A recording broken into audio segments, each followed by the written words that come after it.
बिस्मिल्लाहिर्रहमानिर्रहीम। अस्सलाम वालेकुम। शजीउल्लाह फिरासत, आप देख रहे हैं नेशनल और इंटरनेशनल न्यूज पर मुश्तमिल 4 टीवी का खुसूसी खबरनामा दुनिया भर से, यानी खबरें आपकी नजर से। सबसे पहले हेडलाइंस।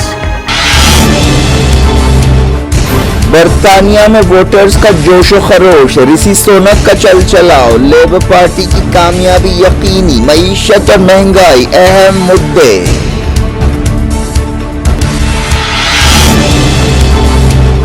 ईरान में जुमे को सदारती इलेक्शंस का दूसरा दौर, पेजिशकियान और जलीली ने आखिरी लम्हे तक वोटर्स को लुभाने की कोशिश की।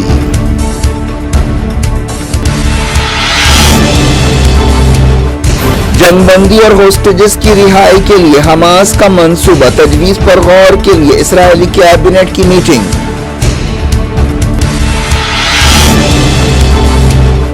सफारती कोशिशों के बीच इसराइल के हमले भी जारी, गाजा में 58 जाम बहक, एक इसराइली फौजी मरा।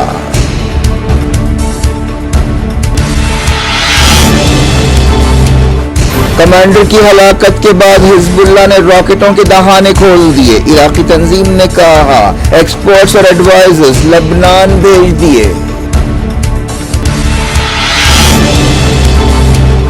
फलस्तीन के हामियों ने ऑस्ट्रेलियन पार्लियामेंट पर हल्ला बोल दिया, छत पर चढ़ गए, इसराइल जंगी मुजरिम है के बैनर।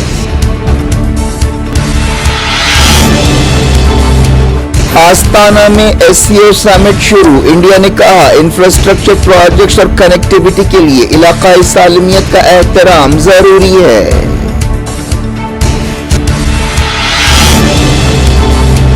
T20 वर्ल्ड चैंपियंस का शानदार इस्तकबाल, टीम की मोदी से मुलाकात, मुंबई में परेड, फैंस दीवाने हो गए, वानखेड़े में 100 करोड़ के इनाम पेश किए गए।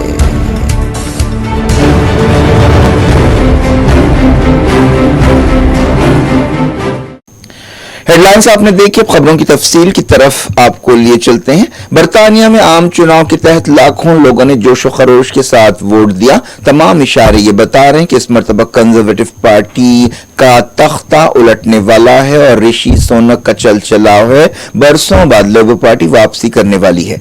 अगर ये अंदाजे सही है तो ये फ्रांस के इलेक्शंस के रुझान से बिल्कुल उलट रुझान है, जहां पर कट्टर पार्टियों को ताईद हासिल हो रही है। वोटिंग का सिलसिला रात 10 बजे तक जारी है। आखिरी खबरें मिलने तक लोग कतारों में ठहर कर वोट दे रहे थे। बरतानिया के वजीर आजम ऋषि सुनक ने वोटिंग से पहले ब्रिटिश वोटर से अपील की कि वो कंजर्वेटिव पार्टी को वोट दें और लेबर पार्टी की अक्सरियत को कम करें। उनका ये बयान खुद एक तरह से शिकस्त का इकरार है। इसे 14 साल के कंजर्वेटिव दौर के बारे में रेफरेंडम के तौर पर देखा जा रहा है।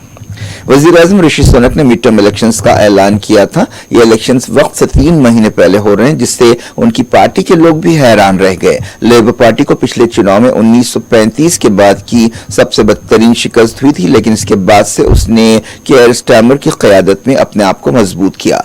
इलेक्शंस के लिए सरगर्मी से मुहिम चलाई गई। ज्यादातर बहस मईशत, महंगाई, इलेक्शंस और इमिग्रेशन के बारे में हुई। यूरोपीय यूनियन से बरतानिया के ताल्लुकात पर कोई खास बात नहीं हुई। बरतानिया 2020 में एक रेफरेंडम के बाद यूरोपीय यूनियन से अलग हो गया था, जिसे ब्रेक्जिट कहा जाता है। 2019 के इलेक्शंस के बाद से बरतानिया में कंजर्वेटिव पार्टी के 3 वजीर आजम बने। 2019 में बोरिस जॉनसन की क़यादत में कंजर्वेटिव पार्टी ने भारी अक्सरियत से कामयाबी हासिल की थी, लेकिन इसके बाद 2022 में जॉनसन की जगह लिज ट्रस को वजीर आजम बनाया गया।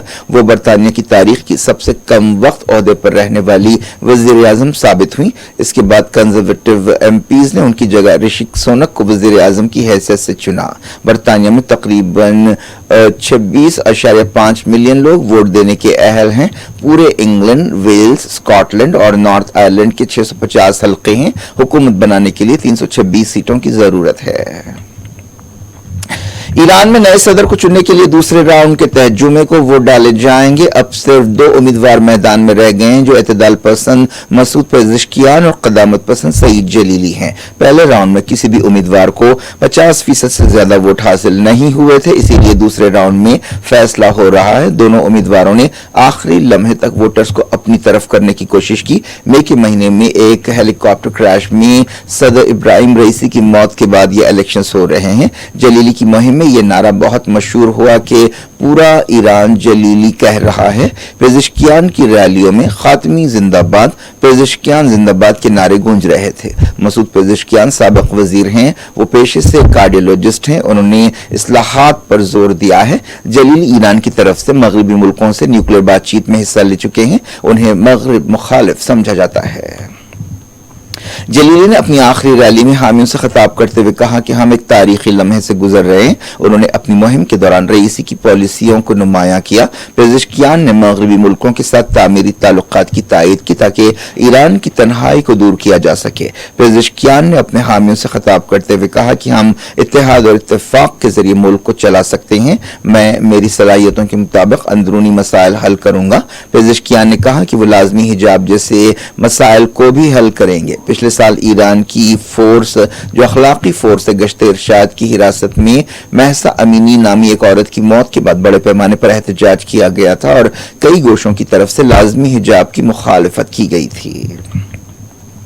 ایران کے سپریم لیڈر سید علی خامنہئی نے ایرانی ووٹرز سے کہا ہے کہ وہ بڑھ چڑھ کر الیکشنز میں حصہ لیں۔ خامنہئی نے تہران میں شہید مطہری یونیورسٹی کے اسکالرز سے خطاب کرتے ہوئے کہا کہ ووٹرز اسلامی جمہوریہ کی ریڑھ کی ہڈی ہیں۔ انہوں نے کہا کہ اسلام، اسلامی جمہوریہ اور ملک کی ترقی کو چاہنے والوں کے لیے یہ الیکشنز بہت ہی اہم ہیں۔ حماس نے کہا ہے کہ اس نے مصالحت کاروں کو جنگ بندی سمجھوتے کا ایک منصوبہ پیش کیا ہے۔ اس سمجھوتے کے تحت اسرائیلی ہوسٹیجز کو چھوڑا جائے گا۔ اسرائیلی میڈیا میں کہا گیا کہ اسرائیلی حکومت اس پیشکش پر غور کر رہی ہے اور مصالحت کاروں کے ذریعے اپنا جواب دے گی۔ اسرائیل کی خفیہ ایجنسی موساد کے حوالے سے یہ بات کہی گئی۔ معلوم ہوا کہ اب سے کچھ دیر بعد اسرائیل کی سیکیورٹی کیبنٹ کی میٹنگ ہونے والی ہے جس میں اس منصوبے پر غور کیا جائے گا۔ نتن یاہو کے بارے میں کہا جا رہا ہے کہ وہ اب اس تجویز پر غور کر سکتے ہیں۔ اس دوران حماس لیڈر اسماعیل ہانیہ نے قطر اور ایجپٹ کے مصالحت کاروں سے بات چیت کی۔ حماس لیڈر نے ایک بیان میں کہا کہ ترکی کے عہدیداروں کو بھی منصوبے سے واقف کرایا گیا ہے۔ اس منصوبے کے بارے میں اور تفصیلات سامنے نہیں آئی ہیں۔ اسرائیل کے وزیر دفاع یوف گیلنٹ نے کہا ہے کہ ہوسٹیجز کی رہائی کے بارے میں سمجھوتا اب پہلے سے کہیں زیادہ قریب ہے۔ انہوں نے ہوسٹیجز کے رشتہ داروں سے ملاقات کرتے ہوئے یہ بات کہی۔ اسرائیلی حکومت پر ہوسٹیجز کی رہائی کے لیے کافی دباؤ ہے۔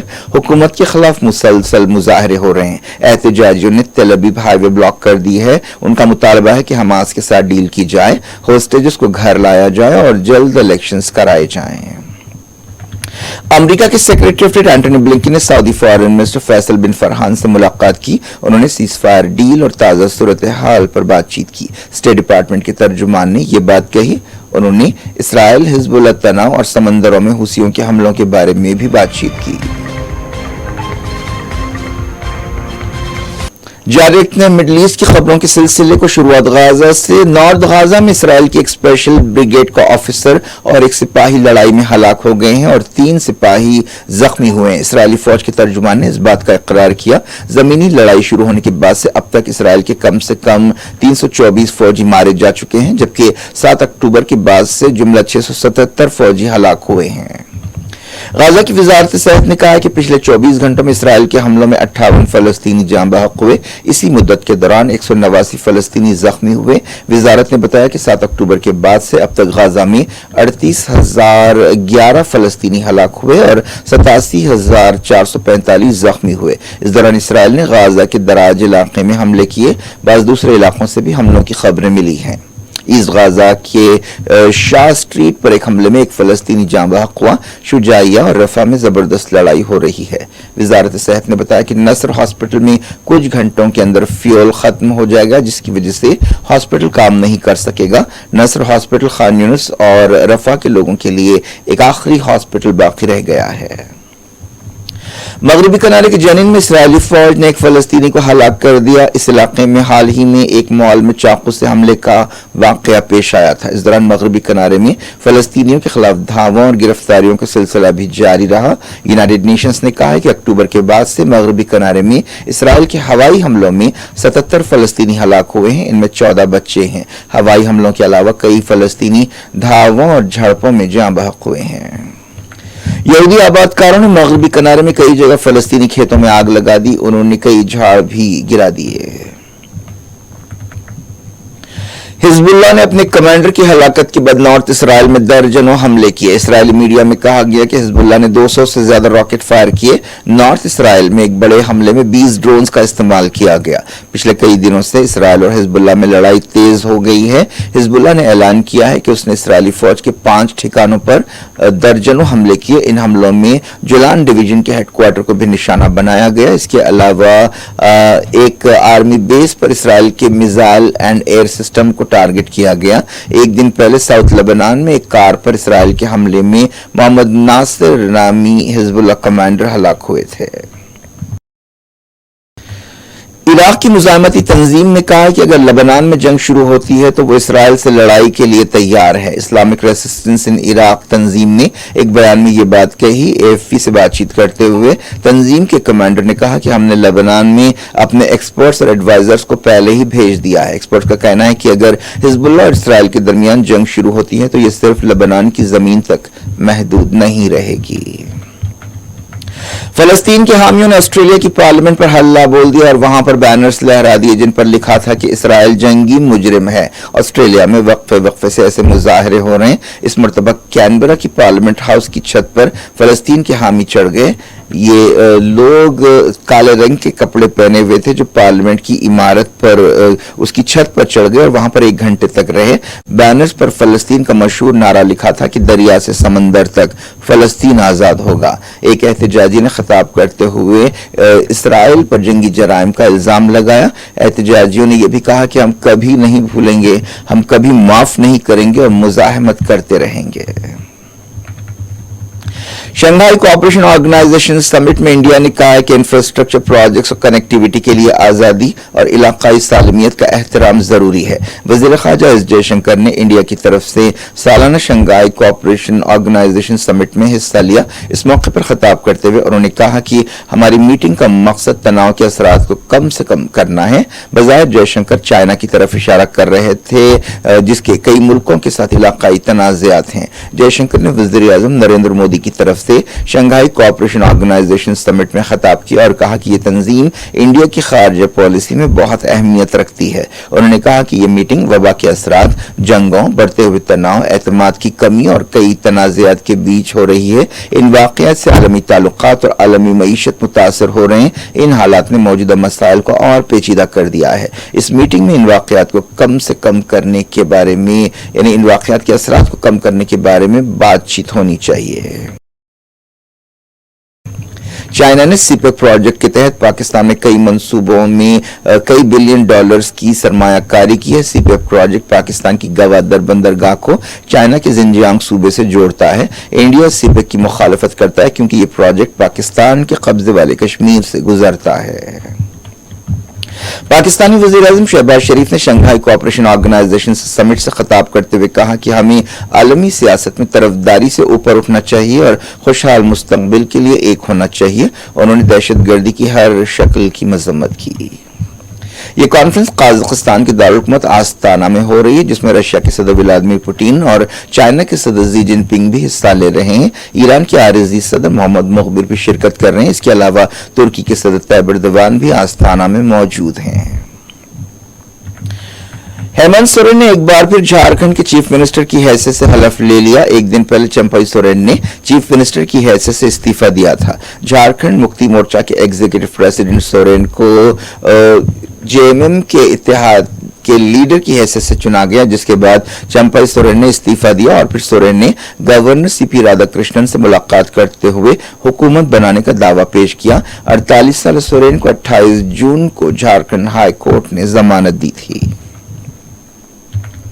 वज़ीर आज़म नरेंद्र मोदी ने T20 वर्ल्ड कप जीतने वाली इंडियन क्रिकेट टीम की मेजबानी की। इस मौके पर उन्होंने तमाम खिलाड़ियों को मुबारकबाद दी। कप्तान रोहित शर्मा ने ट्रॉफी वज़ीर आज़म को पेश की और पूरी टीम के साथ उन्होंने तस्वीरें बनवाई। बीसीसीआई सदर रॉजर बिनी और सेक्रेटरी जय शाह भी इस मौके पर मौजूद थे।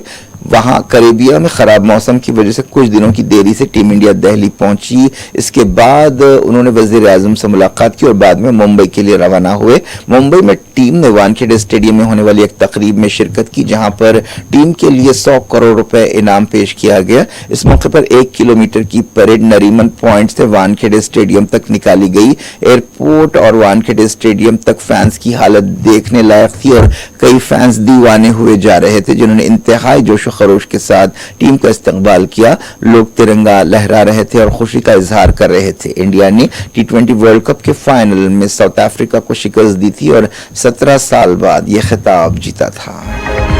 क्या कुछ हो रहा है आपकी दुनिया में, आखिर में हेडलाइंस दुनिया भर से एक बार फिर देखते हैं।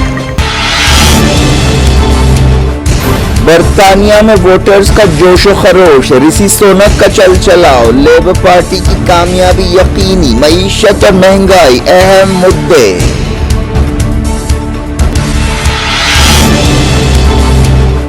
ईरान में जुमे को सदारती इलेक्शंस का दूसरा दौर, पेजिशकियान और जलीली ने आखिरी लम्हे तक वोटर्स को लुभाने की कोशिश की।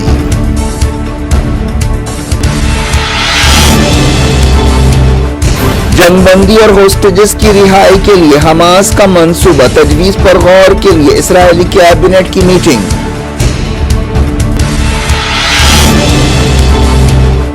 सफारती कोशिशों के बीच इसराइल के हमले भी जारी, गाजा में 58 जाम बहक, एक इसराइली फौजी मरा।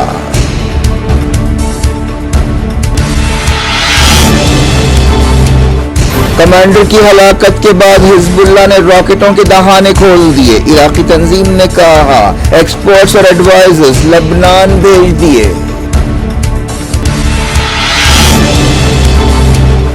फलस्तीन के हामियों ने ऑस्ट्रेलियन पार्लियामेंट पर हल्ला बोल दिया, छत पर चढ़ गए, इसराइल जंगी मुजरिम है के बैनर। आस्ताना में SCO समिट शुरू, इंडिया ने कहा इंफ्रास्ट्रक्चर प्रोजेक्ट्स और कनेक्टिविटी के लिए इलाकाई सालमियत का एहतराम जरूरी है।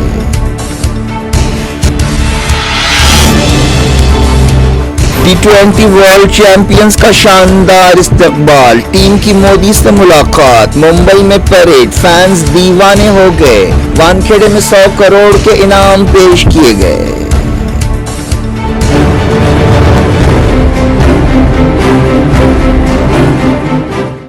ये थी आज की खबरें शेड्यूल अफरा से। खुद दिन इजाजत और अपना बेहद ख्याल रखें। अल्लाह हाफ़िज़।